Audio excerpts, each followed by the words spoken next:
إلى حضرة النبي المصطفى محمد رسول الله صلى الله عليه وسلم وعلى آله وأصحابه وذريته وأزواجه ولكافة الأنبياء والمرسلين والشهداء والصالحين والعلماء العاملين وخصوصا لمشايخنا ولأساتذتنا شيء لله ولهم الفاتحة. أعوذ بالله من الشيطان الرجيم. بسم الله الرحمن الرحيم. الحمد لله رب العالمين الرحمن الرحيم مالك يوم الدين إياك نعبد وإياك نستعين اهدنا الصراط المستقيم صراط الذين أنعمت عليهم غير المغضوب عليهم ولا الضالين آمين. السلام عليكم ورحمة الله وبركاته.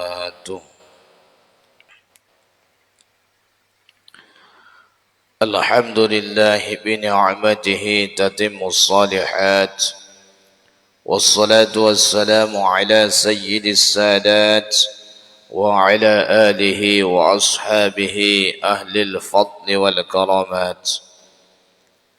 سبحانك لا علم لنا إلا ما علمتنا إنك أنت العليم الحكيم. حسبنا الله ونعم الوكيل ولا حول ولا قوة إلا بالله العلي العظيم. Jamaah Masjid Agung Karimun yang dimuliakan oleh Allah Subhanahu wa taala, puji dan syukur kita panjatkan kehadirat Allah Subhanahu wa taala yang masih tetap melimpahkan, mencurahkan rahmatnya, kasih sayangnya kepada kita semua dalam berbagai macam bentuk nikmat yang tiada terhingga dan terkira, yang diantaranya kita masih diberikan umur yang panjang, diberikan kesehatan dan kesempatan, serta dilengkapi dengan hidayah, taufik dan inayahnya, sehinggalah kita dapat hadir di rumah Allah yang mulia ini. Salawat dan salam senantiasa kita haturkan kepada junjungan alam, putra Abdullah bila Haji wa Aminah, Sayyiduna wa Habibuna wa Rasuluna wa Syafi'una Muhammad sallallahu alaihi wasallam, tentunya dengan mengucapkan sepotong doa penenang jiwa yang berlafazkan Allahumma salli ala Sayyidina Muhammad wa ala ali Sayyidina Muhammad. Mudah-mudahan beliau berkenan memberikan syafaatnya kepada kita semua, baik di dunia wabil khusus nantinya di akhirat. Amin ya rabbal alamin. Jamaah Masjid Agung Karimun yang dimuliakan oleh Allah Subhanahu wa taala, kembali kita lanjutkan kajian tasawuf kita, babul ghibah, bab yang menerangkan tentang ghibah atau menggunjing.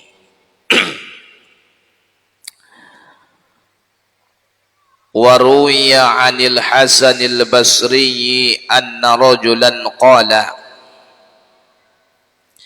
inna fulanan qad i'tabak fa ba'atha ilaihi tabaqan min ar-ratabi wa qala balaghani annaka ahdaita ilayya hasanatak fa aradtu an ukafi'uka 'alaiha fa a'zirni fa inni la aqdiru an ukafi'uka biha 'ala tamam. Diriwayatkan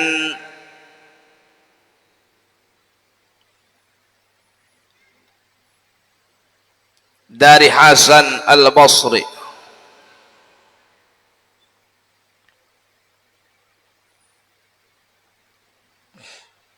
Imam Hasan al-Basri, beliau adalah seorang ahli tasawuf yang ketika orang hadir di majelisnya selalu banyak yang wafat. Asal ada pengajian, dia hadir di majelis Imam Hasan Al-Basri, banyak yang meninggal. Kenapa mereka meninggal? Disebabkan karena masuknya nasihat daripada Imam Hasan Al-Basri, sehingga kalau dia orang yang berdosa, timbulnya rasa takut, dan saking takutnya dia wafat di majelis itu. Itulah hebatnya Imam Hasan Al-Basri. Ada orang yang datang kepada Hasan Al-Basri,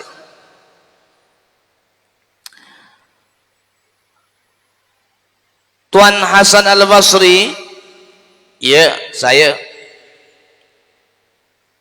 inna fulanan qad i'tabak, di sana ada orang yang telah menjelek-jelekkan Anda, segala macam lah, pokoknya yang tak baik-baik.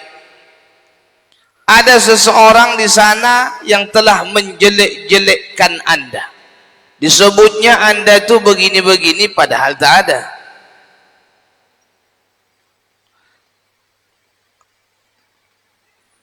Apa kata Imam Hasan Al-Basri? Oh, kejap ya. Masuk Imam Hasan Al-Basri ke dapur, diambilnya sekeranjang kurma. Setelah dibagi tahu ada orang yang menjelek-jelekkannya, diambilnya sekeranjang buah kurma. Setelah diambilnya sekeranjang ini, apa kata Imam Hasan Al-Basri? Tolong berikan ini kepada si fulan yang telah menggunjing saya, menjelek-jelekkan saya, bagi tahu ini hadiah dari Hasan Al-Basri.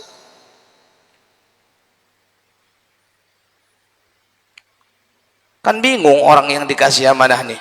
Lah, tujuannya tadi dia pikir kalau dibagi tahu kepada Hasan Al-Basri mungkin beliau marah. Tapi ternyata Imam Hasan Al-Basri tidak. Dia orang yang alim, orang yang saleh, ahli tasawuf. Dia tak marah, malah diberikannya sekeranjang buah anggur kepada orang yang menjelek-jelekkannya. Bingung dia. Yang dikasih amanah nih bingung. Satu saat Imam Hasan Al-Basri langsung berjumpa dengan orang yang menjelek-jelekkannya ini. Orang yang menggunjingnya ini langsung berjumpa dengan beliau. Apa kata Imam Hasan Al-Basri? Balaghani annaka qad ahdaita ilayya hasanatak. Tuan, ya, terima kasih ya. Terima kasih apa? Terima kasih dari saya kepada Tuan. Kenapa pula engkau berterima kasih kepada saya? Apa yang saya buat? Saya mengucapkan terima kasih kepada Anda sebab engkau telah menghadiahkan kepadaku, memberikan kepadaku kebaikanmu. Palamu dah kau transfer ke dalam ATM palaku. Kau dah bagi saya pahala. Tentu saya berbangga hati, tentu saya berbahagia, tentu saya gembira. Sebab itulah saya ucapkan terima kasih kepada engkau. Jadi mohon maaf, saya tak dapat membalas yang setimpal dengan pemberianmu itu kepada saya ya. Hanya yang kemarin itu sekeranjang buah anggur saja yang dapat saya berikan. membalas kebaikanmu itu karena engkau telah memberikan kebaikanmu kepada aku. Itulah Hasan Al-Basri. Maknanya apa? Jangan terpancing emosi kalau ada orang yang menjelek-jelekkan kita. Kalau kita dijelek-jelekkan lalu kemudian kita pula terpancing emosi, sama-sama emosi, dua kali rugi kita. Kalau bisa diamalkanlah ini.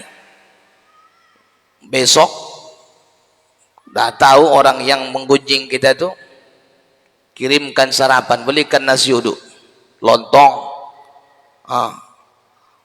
kirimkan ke rumah orang yang menjelek-jelekkan kita. Assalamualaikum. Waalaikumsalam. Ada apa nih? Ini Pak, mau nyampaikan amanah. Amanah dari siapa? Amanah dari bapak ini fulan. Kenapa dia kasih ini? Katanya ini ucapan terima kasih dia kepada bapak. Saya rasa orang yang menerima hadiah itu bingung dia. Langsung dia sadar diri itu. Ada pula orang macam nih. Jadi maksudnya apa? Orang yang menjelekkan, menggunjing, mengumpat orang lain, samalah dengan kita memberikan kebaikan kita kepadanya. Kan rugi kita. Dah penat-penat kita susah payah beribadah, setelah dapat dengan mudahnya dibagi-bagi. Yang dibagi-bagi bukannya banyak. Kalau dia punya saldo banyak mungkin tak ada masalah. Ini sudahlah saldonya sedikit, dibagi-bagi pula dengan orang, tinggal apa lagi dengan dia? Jadi tuan-tuan mesti ditanamkan dalam hati, amat sangat ruginya orang yang menceritakan aib orang lain, kejelekan orang lain. Jadi dari rumah ke sini kan ada modalnya, ada bensin, berapa kali itu berputar ban tuh, lama-lama habis juga dia. Dah modal tak balik, tekor pula, hanya karena gara-gara itu tadi, menggunjing orang lain, tak dapat menahan lidah. Jadi kalau begitu, kalau tak ingin kebaikan kita diambil oleh orang lain, jaga lidah tuh. Salamatul insani fi hibzil lisan. Pepatah orang Arab mengatakan, selamat seseorang itu kalau dia pandai menjaga lisan. Artinya itulah tadi, jangan sampailah mengucapkan kata-kata itu. Yang masalah kadang-kadang kan, serba salahnya kita tak menggunjing orang, kawan kita nih yang bercerita, diam gitu. Tahu tak? Tahu apa? Itu. Mulailah. Jangan. Udah. Cerita yang lain aja kita. Udahlah pala sedikit. Nanti diambil orang yang kita ceritakan itu pula. Udah, cerita yang lain aja. Kalau sudah tahu, misalnya ada bisa dicek saldo pahala kita, kan senang nanti. Dah tinggal sedikit, berarti harus ekstra ini biar saldonya banyak. Tapi tak bisa. Sudahlah tak tahu, barangkali hanya sedikit, yang sedikit itu pula belum tentu diterima. Rugi di atas rugi. Kalau begitu jaga lisan tuh, jangan sampai gara-gara lisan yang tak terjaga hangus, hilang, hancur pahala yang telah dibuat. Baik.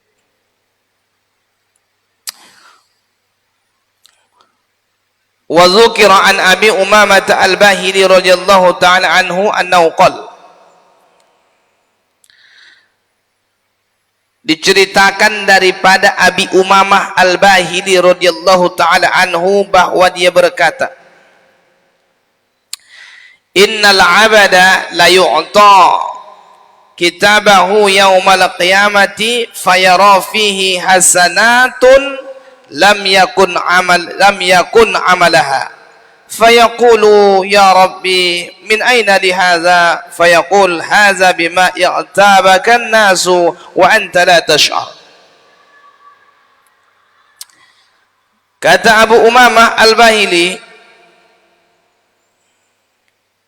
pada hari kiamat nantinya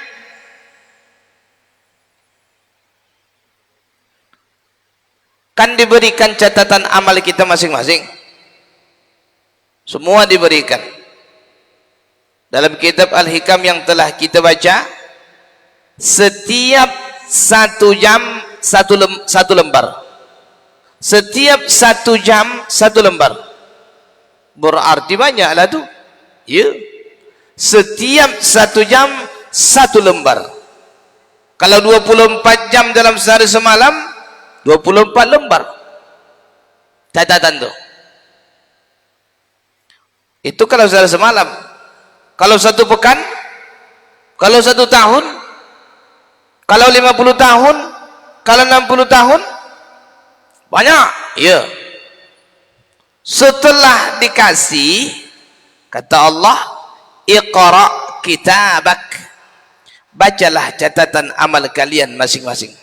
Bacalah catatan amal perbuatan kalian masing-masing. Iqra kitabak, bacalah. Tuan-tuan, alangkah bahagianya ketika ada orang yang membaca catatan amal perbuatannya, ditengoknya di situ banyak kebaikan. Banyak kebaikan. Banyak kebaikan, banyak kebaikan, banyak kebaikan. Salat subuh berjamaah, zikir. Lepas itu doa bersama, lepas doa bersama i'tikaf di masjid sampai terbit matahari, salat sunat isyraq, salat sunat duha, baca Quran. Habis itu pergi cari nafkah, lepas itu salat zuhur, qabliyah, ba'diyah, dicatat semuanya. Jadi kalau ada orang yang diberikan catatan amal perbuatannya dari sebelah kanan, itu tanda ashabul yamin.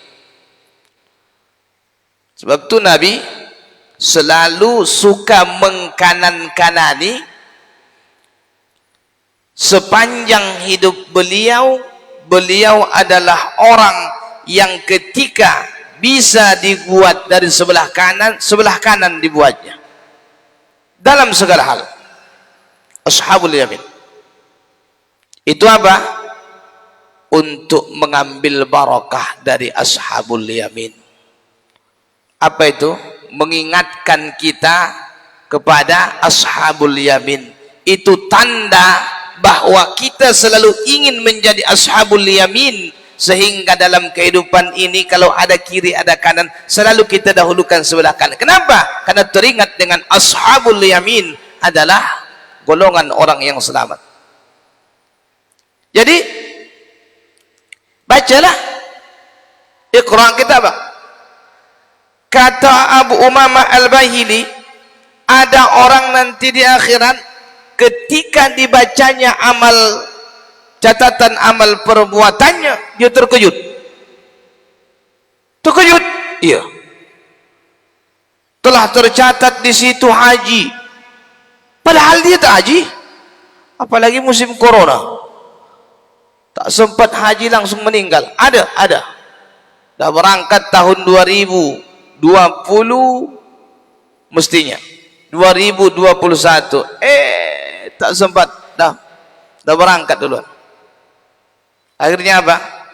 Tapi demikian lagi bagus. Sebab apa? Sebab kalau dah mendaftar lalu kemudian tak jadi berangkat, itu sudah dijamin Rasulullah.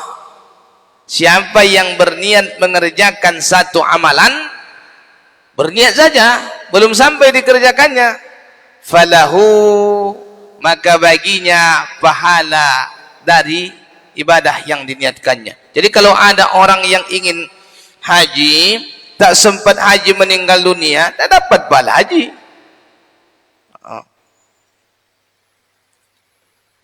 di situ pahala haji, padahal dia tak haji. Ditulis pahala umrah, tak ada umrah.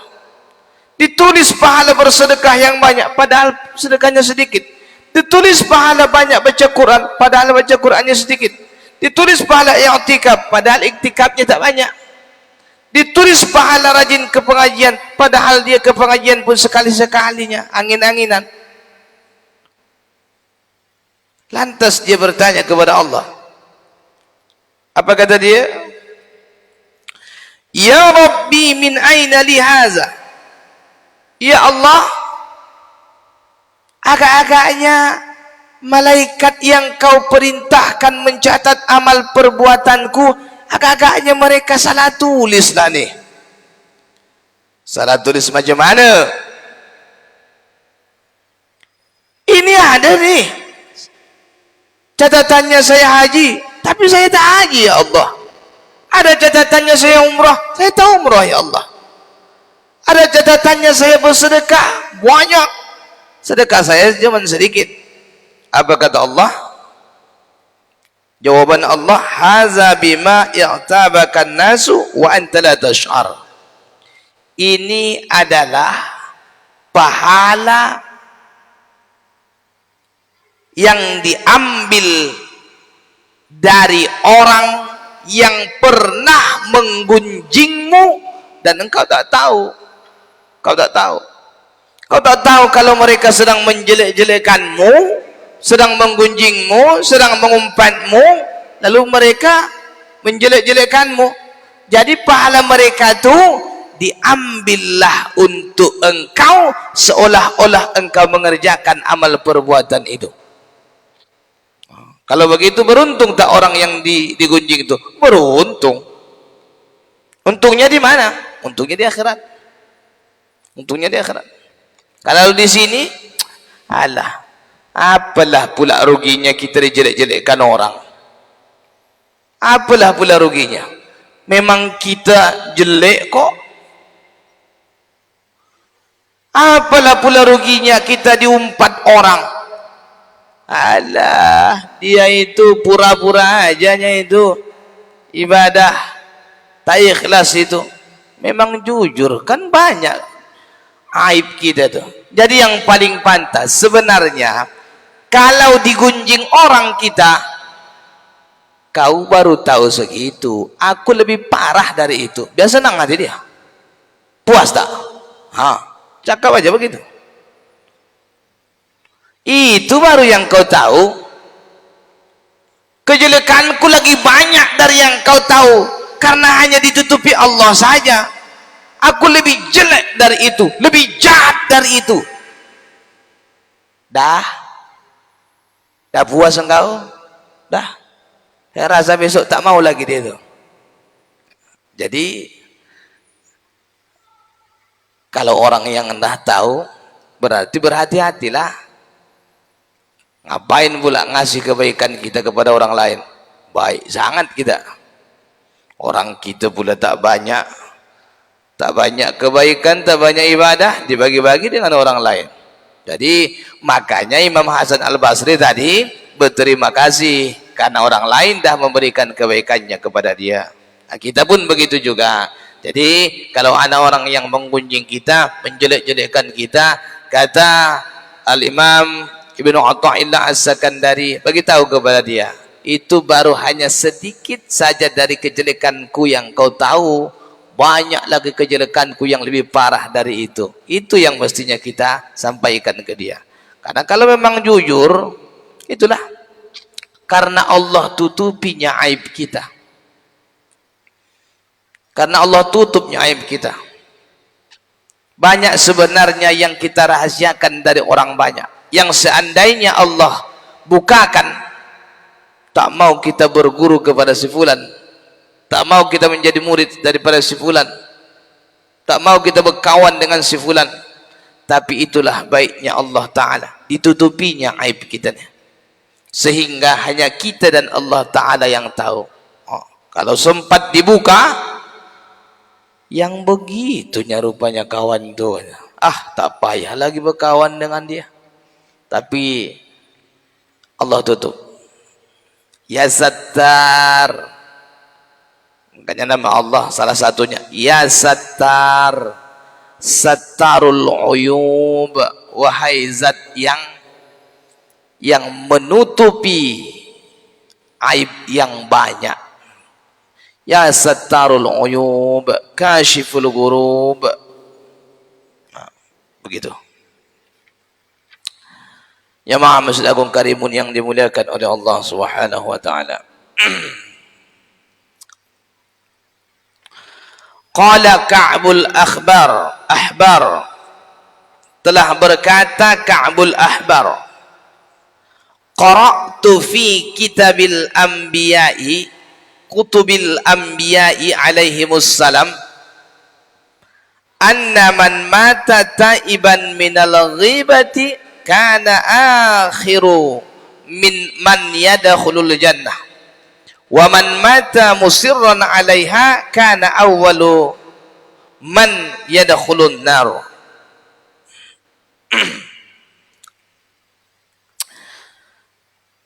Aku membaca di dalam kitab-kitab nabi-nabi alaihimus salatu wassalam. Jadi para nabi-nabi diberikan kitab-kitab. Di dalam kitab itu tertulis siapa yang mati dalam keadaan bertaubat daripada ghibah, menggunjing, rupanya di akhir hidupnya sebelum dia mati, ini selama hidupnya ini memang kerjanya tukang jelek-jelekkan orang, tukang gunjing. Asal ada tempat, tukang gosok. Tiba-tiba sebelum dia mati sadar, bertaubat dia dengan taubatan nasuha, tak mau lagi dia ulangi. Orang yang bertaubat dengan taubatan nasuha dari perbuatan mengumpat, menggunjing, menggibah, orang ini, kata Ka'bul Ahbar, adalah orang yang terakhir nantinya masuk ke dalam surga. Terakhir, gara-gara mengumpat, orang yang terakhir nanti masuk ke dalam surga. Padahal dia dah bertaubat, dah bertaubat dia, tapi gara-gara ini dia orang yang terakhir nanti masuk surga. Kalau masuk surga, ya pastilah orang yang bertaubat kok. Taubatan nasuha, belum mati.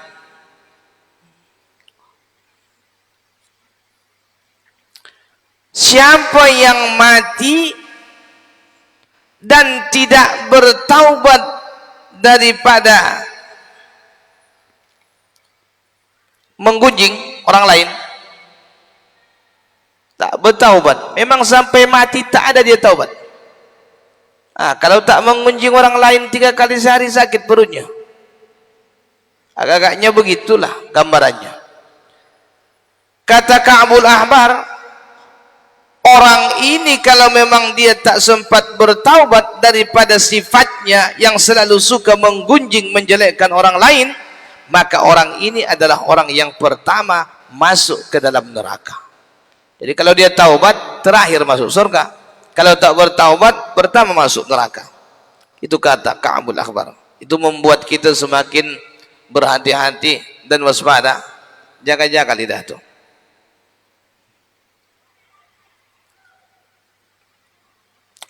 Waruya Khalid Ar-Rabi'i qol, dan telah meriwayatkan oleh Khalid Ar-Rabi'i, dia berkata,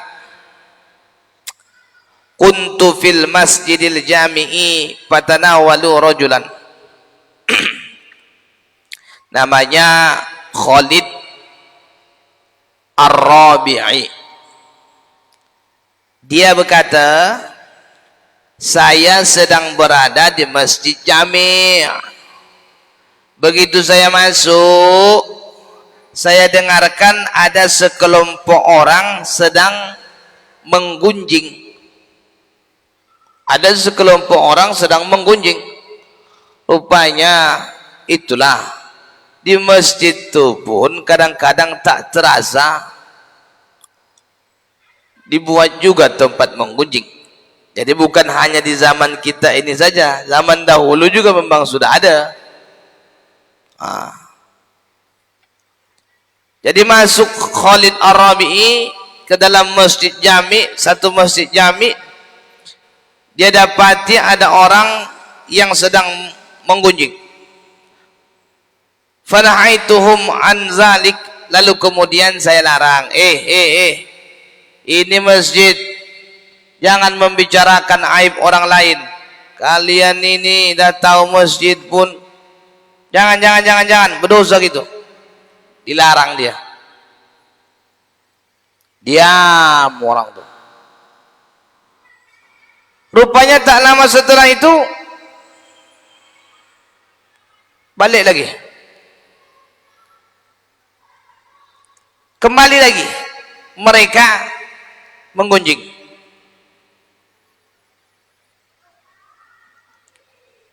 Terakhir saya pun duduk dengan mereka. Penasaran juga saya, kok seru kali orang tuh. Apa sih yang diomongin? Ini trending topik nih, berita paling viral nih. Oh, apa. Rupanya dia pun penasaran. Akhirnya dia duduk di situ. Namanya Khalid Ar-Rabi'i. Jadilah ikut, sama-sama menggunjing. Terakhir, fara'aitu tilkal lailati fil manami ka'anni atani rajulun aswadun tawilun wa ma'ahu tabaqun alaihi qit'atun min lahmi khinzirin faqala li kul. Lalu kemudian setelah saya pulang dari masjid itu, tidurlah. Malam harinya saya bermimpi, kata Khalid Ar-Rabi'i. Kerja mereka tadi di situ menggunjing.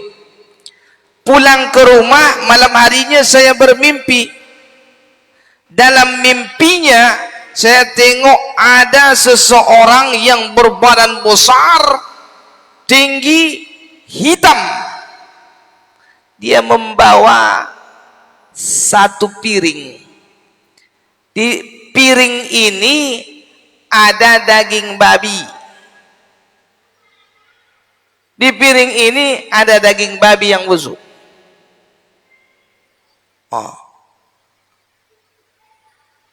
Orangnya besar, tinggi, hitam.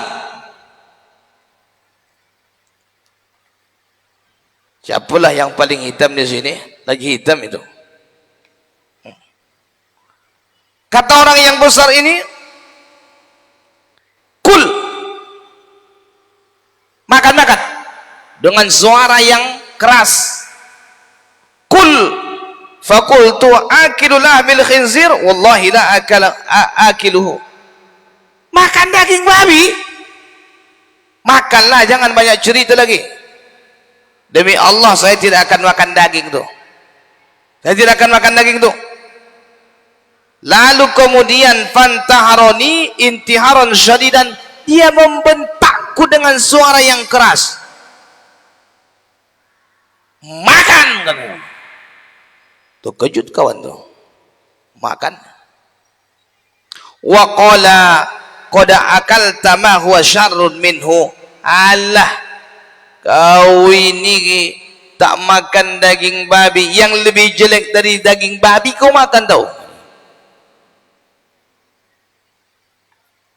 Lalu kemudian dipaksanyalah daging itu, dimasukannyalah ke mulutku. Ini dalam mimpi itu.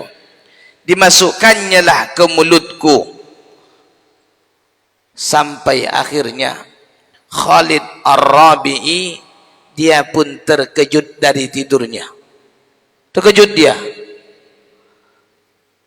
Hatta istaqaistu min manami fa wallahi laqad makastu 30 yawman aw 40 yawman ma akaltu ta'aman illa wajadtu ta'ma dzalikal lahmi wa natnihi fi fami.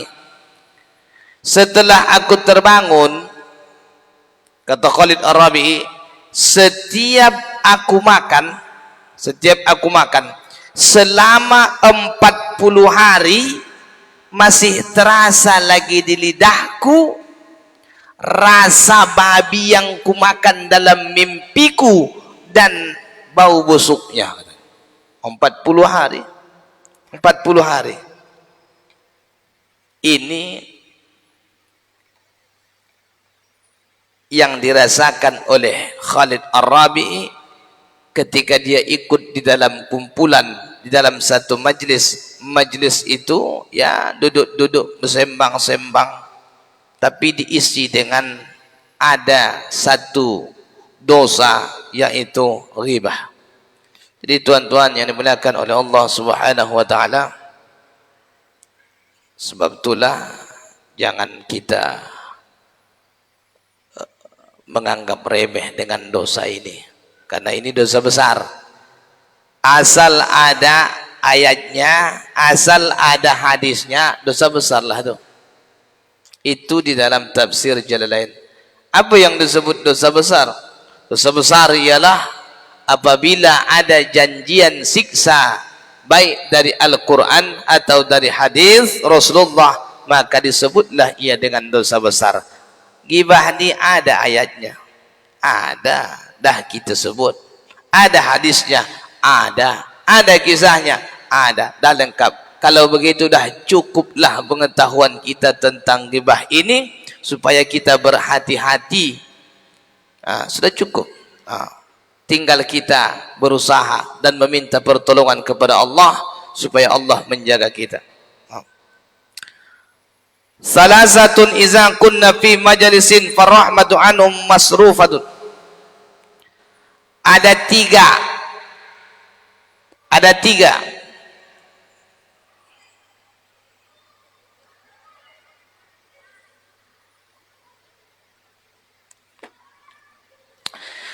tiga macam. Kalau yang tiga ini ada dalam satu majlis, segala macam majlis, majlis ilmu, majlis yang lain, pokoknya ada tiga. Kalau yang tiga ini ada di dalam satu majlis, majlis apapun namanya, maka rahmat itu hilang. Rahmat Allah Subhanahu wa taala pergi. Rahmat Allah Subhanahu wa taala tak turun. Kalau ada lah, ini macam kita inilah majlis ilmu. Kalau di majlis ini kan banyak majlis. Majlis akad nikah, majlis majlis khitan, majlis resepsi pernikahan, majlis ilmu. Kalau yang tiga ini ada di dalam satu majlis tu, maka majlis itu tidak akan turun rahmat Allah. Kalau seandainya sudah turun, lalu kemudian rahmat Allah akan hilang seketika itu juga. Apa dia? Yang pertama, zikrud dunia. Kalau di majlis ini disebutkan tentang harta kekayaan masing-masing, dua orang saja. Iya. Tahu tak? Apa tuh? Saya baru beli handphone, katanya. Cantik, kameranya bagus. Kalau di kamera orang yang hitam jadi putih, katanya. Itu pula kan. Tahu tak? Saya baru beli tanah, beli rumah. Kalau disebutkan masalah keduniawian, cerita-cerita dunia lah di situ. Macam-macam dulu. Hilang barakah itu. Tak turun rahmat Allah Ta'ala. Jadi jangan membicarakan milik masing-masing kan. Kalau tak ada untung, kalau tidak ada untungnya untuk akhirat kita, jangan dibicarakan. Kira-kira begitu. Dijaga gitu.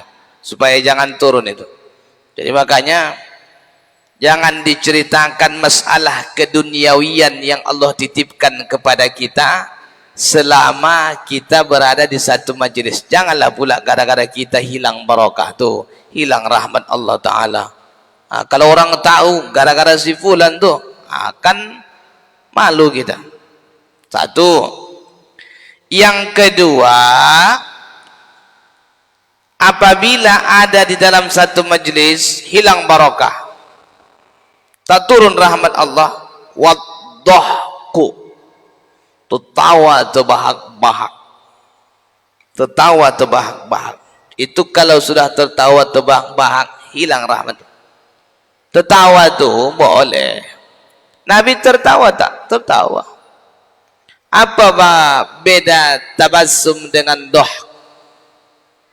Kalau Rasulullah tertawa, itu hanya orang-orang yang dekat saja yang mendengarkan tawa Rasulullah. Namanya tertawa. Itu boleh. Tapi kalau tertawa di sini terdengar sampai keluar, itulah yang disebut dengan ad-dhahk. Tertawa terbahak-bahak. Andai kata kita tertawa di sini terdengar sampai keluar, itu dilarang. Dilarang oleh agama. Sampai kata ulama, jangan buat macam gitu. Keras hati dibuatnya. Keras hati dibuatnya. Maka mana ada kita nampak ulama-ulama itu yang mereka tertawa sampai terbahak-bahak, tak ada. Karena mereka tahu itu akan menggelapkan hati. Cahaya hati itu menjadi redup. Hati yang lembut menjadi keras gara-gara tertawa terbahak-bahak. Jadi harus dibenarkan. Jangan pula bilang, Islam tak membolehkan tertawa. Boleh. Tabassum boleh, tertawa boleh. Yang tak boleh adalah ad-dhahk, tertawa terbahak-bahak. Yang terakhir adalah wal waqi'atu finnas, adalah kalau di majlis itu ada dua orang saja yang membicarakan aib orang lain, hilang barakatuh, hilang rahmat tuh. Kalau begitu, kalau dah tahu begitu, kita jaga diri kita, jangan menjadi penyebab hilangnya rahmat Allah Subhanahu wa taala dari satu majlis yang kita datangi. Insyaallah kita lanjutkan pada perjumpaan yang akan datang.